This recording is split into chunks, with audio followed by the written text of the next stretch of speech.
Hello everyone. Welcome back to Growing Up is Weird. My name's Fiona. I'm currently recording on my new computer that I got for Christmas because Christmas was yesterday. So Merry Christmas if you celebrate. But yeah, and it's really fancy because I'm using a new recording platform and hopefully the audio sounds better. Maybe not. I don't know. Um I really need to play around with it, but I'm so excited right now because I feel like a real podcaster and fancy and stuff. So yeah, it's literally, I don't know, it says output and all these really fancy words that I don't know. I'm not even gonna try and touch it because I don't want to mess it up more than I may have already done. However, Merry Christmas if you celebrate. It is currently the day after Christmas, so the 26th. This episode is supposed to go out today. I am behind. I apologize. Holidays are crazy. However, we are still here. I just got back from climbing not too long ago. I was there for literally 2 hours today, more than 2 hours actually, and I had to get coffee after because I was like, I need to record and edit and get this episode out because I'm not falling behind. I'm not. New Year's is in a week, not even. In a week, it's gonna be 2025, which is crazy. Can we talk about it? We will be talking about that today. This week, I really want to talk about New Year's because I talked about the holiday season a couple weeks ago in one of my episodes. I talked about the new year kind of, but I really wanted to do an episode on New Year's resolutions because I have a ton and I'm really trying to get into 2025 with a new mindset on a lot of things. For 2020, going into 2024, I did not Pinterest, I did not mood board, I did not vision board. And I think that maybe is where my year went wrong. That's when it started going bad, is when I didn't have a vision board. I sound crazy. However, everyone who's mood boarded and vision board and 2024 vision board, their years seem to be great. Seem to be. Keyword seemed, because you never know. What you see on the internet, don't believe it all. However, I didn't do any of that. I didn't go into 2024 with any special resolutions or mindset or anything like that. I just kind of went in and was like, okay, here we go. Here's the year. Because I had such a good 2023, and which is good. I mean, I am glad I had a great year in 2023, but this year was all over the place. In this episode, I kind of really wanted to go back and kind of reflect on the whole year, outwardly, and explain all my resolutions and how I feel about resolutions and everything. So let's just get right into it. This year was insane, to say the least. Lots of ups and downs. I think if I were to tell my January self everything that would have happened this year, I would have laughed or cried or said, no thank you. Next year, let's just skip. Not that it was that bad necessarily in a sense of school and life and career. It actually was great that way because I prospered, question mark, is that the right word? Evolved, maybe, in that way. But with relationships is where my 2024 went wrong. It was a shit show.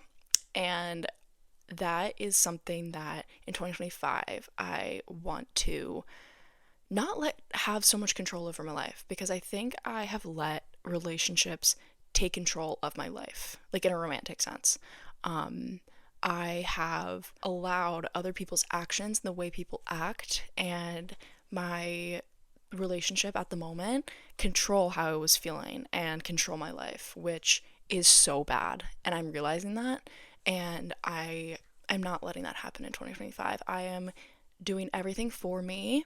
And I'm not necessarily closing myself off because, like I've said before, I never want to close myself off. However, I also want to be aware of myself and be able to take control of my life again. Because I feel like I have let all my relationships in the past year really shift what I'm doing. And I didn't necessarily clock that and understand that until recently. Because I think a lot of people in my life, especially my best friend and my sister, they were like, you need to stop letting these people control how you feel. And I'm like, wait, you're right. Because the way someone's acting really affects me, which is bad. Don't do that.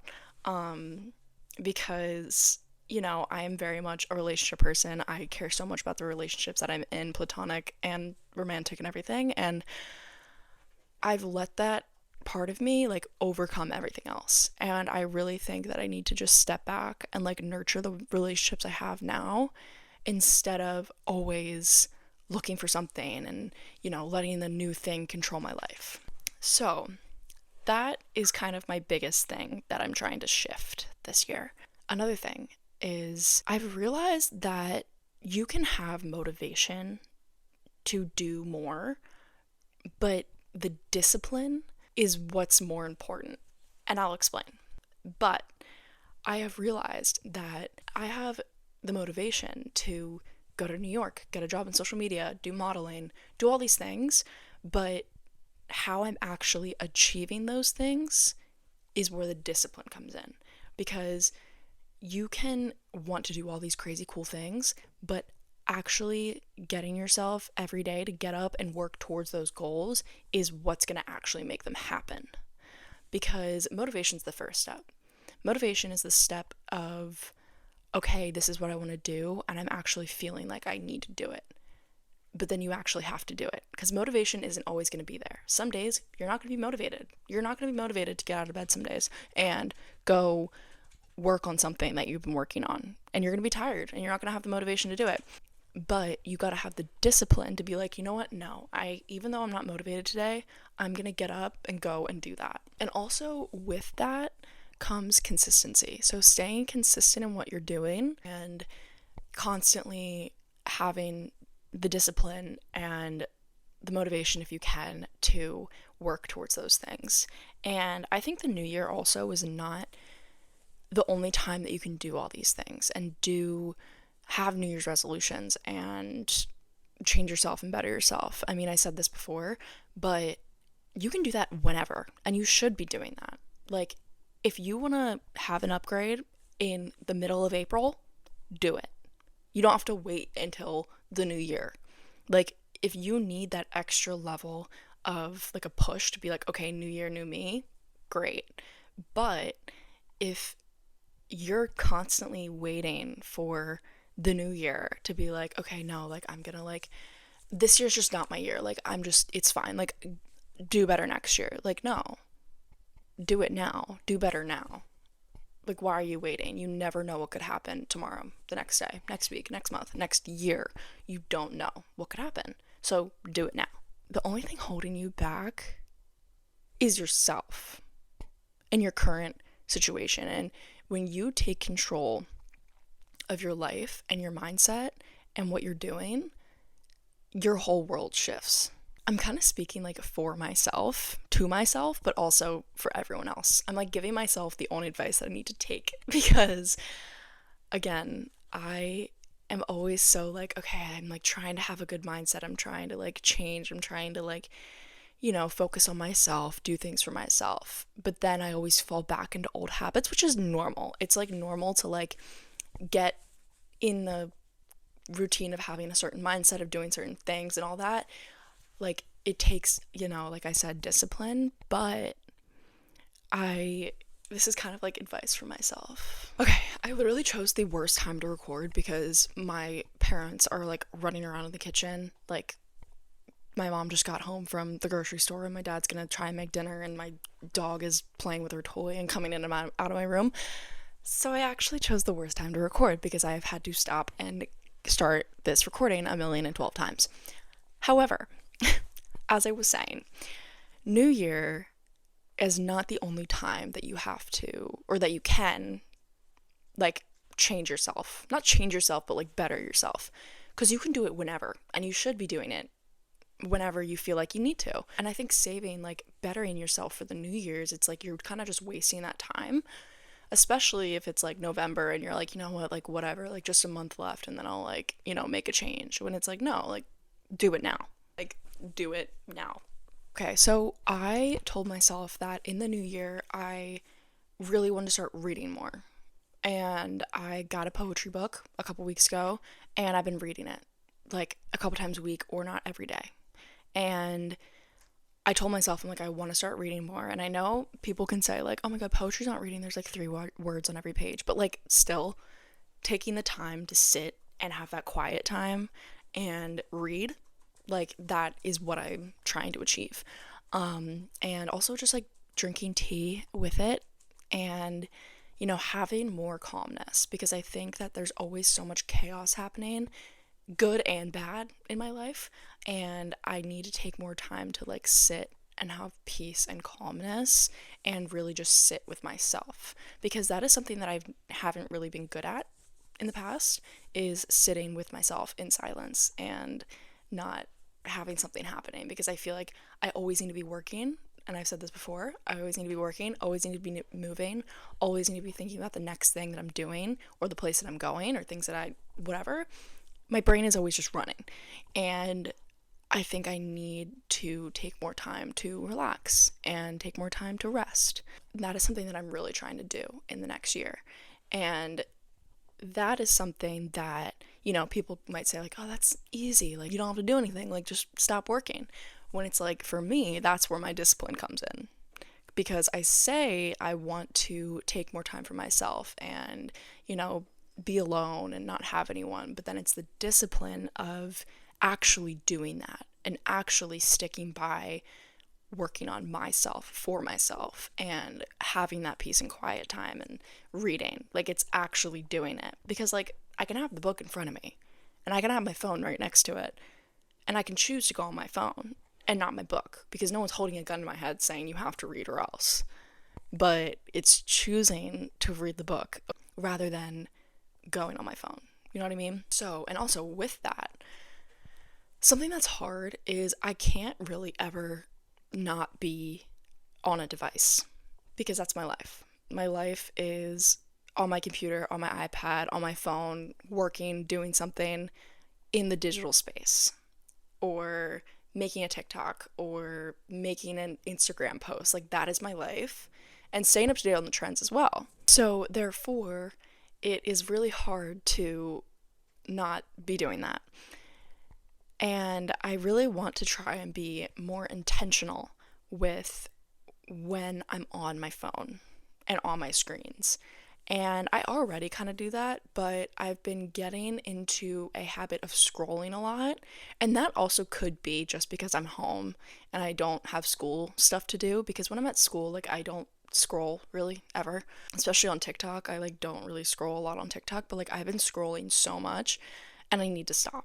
And I want to try and be more intentional with what I'm seeing and what I'm viewing and when I'm on my phone and on my computer and all that, because I think that because what I do is so digital, I need to make sure that I am staying intentional with when I am on my devices because it can get, like, I can get distracted. Like, if I'm working on something and I'm on my phone and a notification pops up, I can go and look at that thing and then I get completely distracted. So it's kind of a blessing and a curse doing something that requires being on devices because, everyone can be like, oh my God, well, it's so fun. Like, you do social media, but like, you can get so distracted so easily. So again, discipline, keeping yourself disciplined to not scroll and actually work on what you're supposed to be working on because, sometimes I will have to make an Instagram post and I will get distracted on Instagram. Like, it's so bad, but I have been trying to get better at that, and I think I have been, to be honest. So, another thing that I wanted to mention and talk about a little bit was something that I talked about with my friend actually today. And I was talking to her and we got coffee and I was like, I need to bring that up in the episode that I'm about to record. And it's called habit stacking. And basically what habit stacking is you're integrating a new habit that you want to do, a good thing, a good habit that you want to start doing. So for example, reading. And you kind of stack it with other things that you are already doing. So then you do that thing more and do it subconsciously and you start to do it without these other things. And it's kind of a way to train your brain and train yourself kind of subconsciously to, for example, read. And like for reading, if I wanted to, habit stack that, I could be like, okay, well, before I go to bed, I always, go on my phone, watch a show. And I could put reading like in the middle of that. Like, lay down, wash my face, all that, read a little bit, and then watch a show. And I kind of do that already. But over time, it's like you can just start reading and then going to bed. And you can also do it kind of in reverse.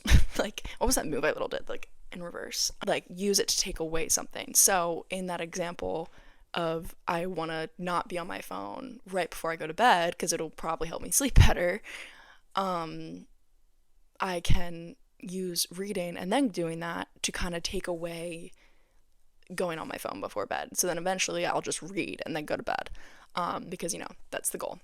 And yeah, so habit stacking, something new that I discovered literally today. How perfect. So yeah. And also journaling. I always say that I want to journal more. I always say that I want to journal and I want to write more and I want to draw more and I want to do all that stuff, but I never actually like get myself to do it more than like once or twice. And then I never do it again for like the next 3 months. And then I'm like, oh wait, I should journal. I should draw. And I actually really like it when I do it. So I need to start doing that more. And like 2 weeks ago, I like drew and I was like, wait, why don't I do this more? Like, what am I doing? Like, this is literally so fun and I love doing it. Like, why am I not drawing more at night? And that's something where I need to have the discipline to actually do it and actually continuously do it. And over time, I will start to, being at night, my night routine can be reading, journaling, drawing, and going to bed instead of being on my screens. And that also is incorporated into me being more intentional with my screen time because, during the day, I have work to do, I'm doing things, and at night, it's like I don't need to be, like I'm not using my phone to do any work, I'm just using it to scroll. So why not, instead of doing that, read? Get my brain off of, social media because, I'm on it literally all day, every day, and I need to stop doing that because it's really bad. So yeah. So, moral of the story is, I am really trying to not let the way other people act affect me as much and have discipline in my actions and in what I want to do and be more confident in what I'm doing and in my future that I don't need someone else. Like, I don't want to have to plan my future around someone else. Like, I don't want to do that. And I think that I, tend to fall into, especially romantic relationships, I tend to fall into, oh, what are they doing? Like, oh, like I need to like kind of, the way they're acting, like I said before, the way they're acting, what they're doing is affecting how I'm acting, what I'm doing, when I need to separate the two things because I'm not going to grow if I'm just doing stuff for everybody else. So 2025 is my year of self-love and working on myself and doing things for myself and reading and journaling and eating healthier, which I say every year, but we're going to actually do it this year. Again, discipline and staying consistent in all of these things. And I think that it's really important that everyone does that. If you fall behind in your resolutions, like that's fine. You can start again in February, March, April. Who cares? Like, you can reinvent yourself in any month of the year. It's not just a new year, new me. It can be new May, new me. That was straight off the dome. But yeah. And sorry this was a little preachy today. I just, had a lot to say, and I'm also trying to give advice to myself because I am really trying to stay disciplined, for lack of better words. But yeah, it's almost dinner time, and I need to go eat dinner and make food. I'm gonna make a really good mac and cheese tonight, so that's besides the point. But yeah, I'm so excited about my new little recording moment. I feel so fancy. And I hope the audio's better. Maybe my dog's whining at me. Come here, baby. Come here. Oh, there she is. Say hi, Willow. So, it is getting dark out, and my phone just told me I had no storage. So, I think that is the cue that I need to stop talking. But thank you guys so much for all the love this year, and this was the year of growing up as weird. So, I'm so excited for next year. I am going to upgrade in so many ways. I'm going to get a camera, and I'm just so excited for this next year. And I think a lot of amazing things are going to happen, and I am vision boarding and Pinteresting and doing all the things. I'm very excited for 2025, and I love you all. And make sure you like, comment, subscribe, and let me know what you want to hear always. And I hope you guys have an amazing New Year's and a restful holiday. And I will talk to you guys next time. I'll talk to you next year. Haha, get it? Super funny. Alright. I love you guys. See you next year.